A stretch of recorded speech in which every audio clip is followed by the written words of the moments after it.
Thanks, guys. So, Reagan, one of the biggest storylines that has developed in this game against the Panthers, a reunion with former Bengals quarterback.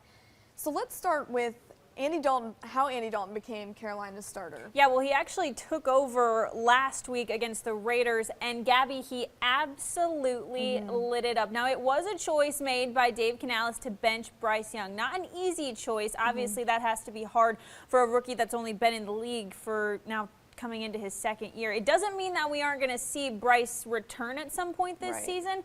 But mind you, this team only won twice last year, so they're already halfway there with Andy Dalton under center, Gabby.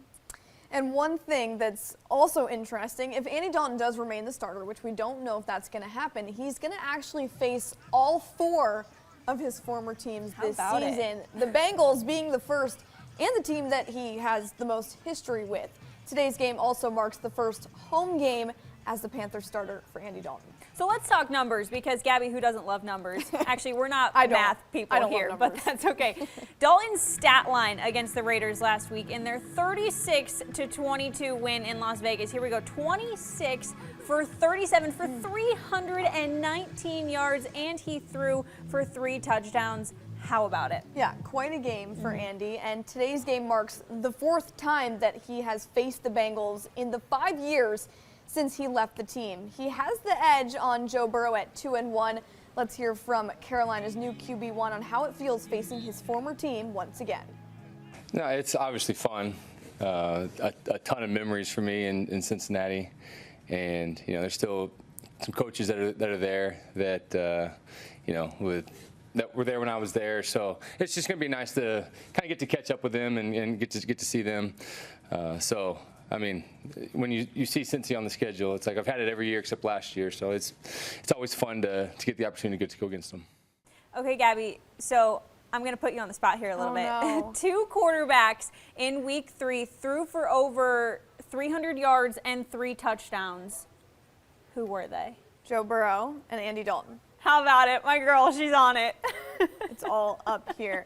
So it should be a good matchup. And we talked to Mike Hilton in the locker room earlier this week. He talked about playing Andy Dalton once again because he played against them when he was in Pittsburgh. And he noted he's not afraid to make those tight window throws. So we're just a few hours away from kickoff between the Bengals and the Panthers, and seeing Joe Burrow versus Andy Dalton, the Bengals in search of win number 1 this season.